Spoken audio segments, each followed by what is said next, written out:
श्रीलक्ष्मीवल्लभारं भां विहनो मुनिमध्यमाम् अस्मदाचार्यपर्यन्तां वन्दे గురుపరంపరాం.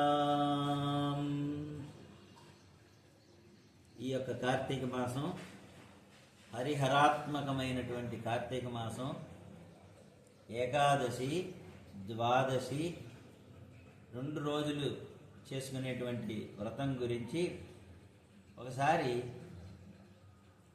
అత్రి మహాముని, అగస్త్య మహాముని మాట్లాడుకుంటూ అగస్త్య మహాముని అత్రి మహాముని అడగగా ఆయన తెలిపిన విషయాలు ఈ కార్తీక మాసం గురించి, ఈ ఏకాదశి వ్రత మహత్యం గురించి తెలుపుతూ అంబరీషుని యొక్క చరిత్రని చెబుతూ ఉన్నాడు ఆయన.